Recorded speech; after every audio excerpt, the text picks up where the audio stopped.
ప్రభు యొక్క ఘనమైన నామాన్ని బట్టి ప్రతి ఒక్కరికి వందనాలు చెల్లిస్తూ ఉన్నాను.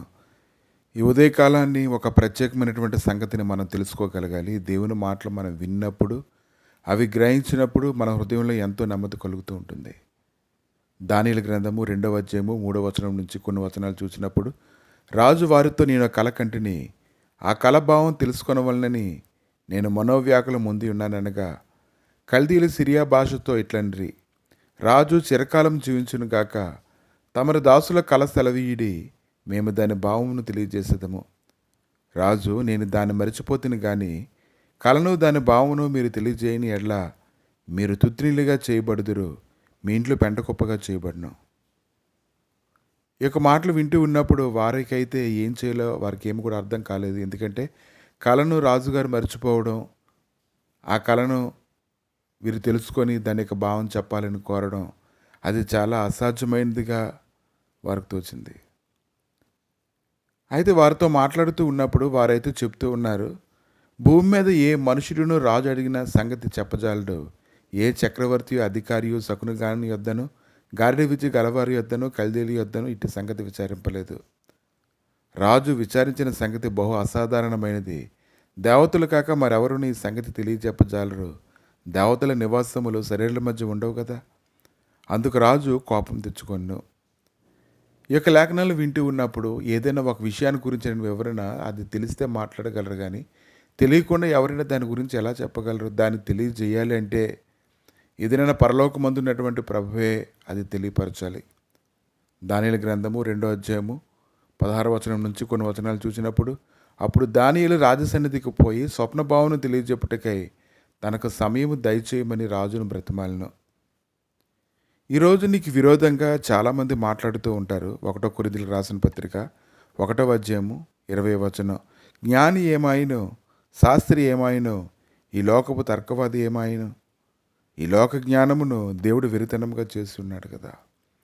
ఈరోజు ఏదైనా ఒక విషయాన్ని గురించి ఎవరైనా మాట్లాడాలంటే వారు దేవుని యొక్క జ్ఞానంతో నింపబడితే, దేవుడి యొక్క నడిపింపు ఉంటేనే వారు సరిగా మాట్లాడగలరు తప్ప, ఈ లోకంలో జ్ఞానులు అనబడిన వారు అనేక మంది ఉన్నారు, శాస్త్రులు ఉన్నారు, ఈ లోకంలో వాదించేటువంటి వారు కూడా ఉన్నారు. నీతో వ్యతిరేకంగా మాట్లాడి అనేకులను ఒప్పింపు చేసేటువంటి వారు కూడా ఉంటే ఉండొచ్చు. కానీ ఏదైనా దానియేలు అయితే తగిన సమయాన్ని దయచేయమని రాజు బ్రతిమలాడి, దానియేలు తన ఇంటికి పోయి తన స్నేహితులైన హనన్యాకును, మిషాయేలునకును, అజర్యాకును సంగతి తెలియజేసి, తానును తన స్నేహితులను బబులోన్లో తక్కిన జ్ఞానులతో కూడా నశింపకుండానట్లు ఆ కల యొక్క మర్మ విషయంలో పరలోకమందున దేవుని వల్ల కటాక్షం పొందే నిమిత్తమై ఆయనను వేడుకుని వారిని హెచ్చరించెను.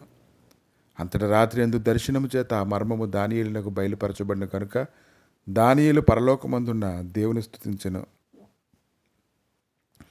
ఎట్లనగా దేవుడు జ్ఞానబలములు కలవాడు, యుగములన్నిటను దేవుని నామస్తుతునందును గాక, ఆయన కాలములను సమయములను మార్చువాడై ఉండి రాజులను త్రోసివేయచు నియమించుచు ఉన్నవాడును, వివేకులకు వివేకమును, జ్ఞానులకు జ్ఞానమును అనుగ్రహించేవాడునై ఉన్నాడు.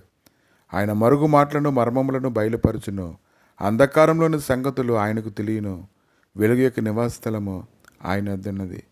కాబట్టి ఈరోజు నీకు వ్యతిరేకంగా మాట్లాడేటువంటి మనుషులు కానీ పరిస్థితులు కానీ అవి ఏవైనప్పటికీ కూడా నువ్వు దైవ సన్నిధికి వచ్చి ఆయన పాదాలు పట్టుకున్నప్పుడు ఏవి నీకు విరోధముగా పనిచేయనటువంటి సంగతి నువ్వు తెలుసుకోగలగాలి. కనుక మనుషుడు తెలివిలేనివాడు, పశుప్రాయుడు, అతడు ఎలా నడుచుకుంటున్నాడో ఏం చేస్తున్నాడో తెలియదు. కానీ దేవునితో సహవాసం చేయకుండా ఒక మనుషుడు మాట్లాడే మాటలకి నువ్వెందుకు భయపడాలి? కనుక ఈ దినాన సర్వశక్తిమంతుడైనటువంటి దేవుడు యాకోబునకు స్వాస్థ్యమగువాడు వాటి వాడు కాడు, ఆయన సమస్తము నిర్మించువాడు, ఇశ్రాయేలు ఆయనకు స్వాస్థ్యముగా ఉన్న గోత్రము, సైన్యములకు అధిపతిగా యెహోవా అని ఆయనకి పేరు. కాబట్టి ఈ దినాన్ని మీరు తెలుసుకోగలగాలి, ఈ దినాన్ని మనం తెలుసుకోగలగాలి. ఈరోజు మనం తెలుసుకోవాల్సిన విషయం ఏంటంటే ఇర్మియా 10వ అధ్యాయము 23వ వచనంలో, తమ మార్గం ఏర్పరచుకున్న నరులు వశంలో లేదనియు, మనుషులు తమ ప్రవర్తనందు సన్మార్గంలో ప్రవర్తించడం వారి వశంలో లేదనియు నేను ఎరుగుదును. కాబట్టి ఈ దినాన్ని నీకు వ్యతిరేకంగా నిలబడి వారి జ్ఞానాన్ని బట్టి మాట్లాడేటువంటి ప్రతి ఒక్కరూ దేవుని నిజంగా మహింపరుస్తున్నారో లేదో నువ్వు తెలుసుకోగలగాలి. నువ్వు కలవరపడకూడదు, భయపడకూడదు. కాబట్టి ఈరోజు నీతో వాదించేవారు, నీకు వ్యతిరేకంగా మాట్లాడేవారు, వారు జ్ఞానైనా శాస్త్రి అయినా ఈ లోకపు తర్పవాది అయినా ఈ తర్కవాదులందరూ కూడా నీ మీదకి దండెత్తి వచ్చినప్పటికీ కూడా ఈ లోక జ్ఞానమును దేవుడు వెరితనంగా చేస్తున్నాడని ఈ ఉదయకాలాన్ని నువ్వు గ్రహించుకోగలగాలి. కాబట్టి ఈరోజు నువ్వు దేవునితో ఏకీపించినట్లయితే ఎవరికి నువ్వు సమాధానం చెప్పవలసిన అవసరం లేదు. కానీ సర్వశక్తిమంతుడైన మర్మములను బయలుపరిచే దేవుడు నీతో ఉన్నాడు. కాబట్టి నువ్వు ఆయన స్తుతించు. అప్పుడు ఖచ్చితంగా నీ శత్రువుల యొక్క జ్ఞానాన్ని దేవుడు మధ్యలోనే పట్టుకొని వివేకమును శూన్యపరిచి ప్రతి ఒక్కరు కూడా నీకు సాగిలపడేలాగా లోపడేలాగా చేయడానికి శక్తివంతుడై ఉన్నాడు. ఇంకా వారు ఒప్పుకొని సిగ్గుపడేలాగా చేయడానికి ఆయన బలవంతుడై ఉన్నాడు. కాబట్టి ఉదయకాలాన్ని నువ్వు గ్రహించుకోగలగాలి. నీకు విరోధముగా ఏ ఆయుధము వరిదిల్లదు. నీకు వ్యతిరేకంగా మాట్లాడే వారందరూ సిగ్గునొందుదురుగాక. ఆమేన్. ప్రభువా, నీతో ఏకీవించే వారందరూ బలం నొందుతారు. ప్రభువా, నేను నీ మాటకు లోబడేటువంటి వారందరూ శ్రేష్టమైన ఉపదేశం పొందుతారు. తండ్రి దేవా, ఇదిగో నేను ఎవరికి మేము సమాధానం చెప్పవలసిన అవసరం లేదు. కానీ దేవా, ఇదిగో తండ్రి నాయన నీతో ఏకీపించినట్లయితే ప్రభువా, నీ మాటలు ఎందుకు గురించినట్లయితే తండ్రి ఖచ్చితంగా మేము అన్ని విషయాలు విడిపించి బలపరచబడతామని ఎరిగి ఉన్నాము కనుక నీ లేఖనాలను బట్టి వందనాలు చెల్లిస్తూ మీరే మహిమగంత ప్రభువాలు పొందమని ఈ సమయంలో చిన్నపిల్లలందరినీ ప్రత్యేకంగా జ్ఞాపకం చేసుకుని బలపరచమని యేసుక్రీస్తు నామంలో అడుగుచున్నాము తండ్రి. ఆమేన్.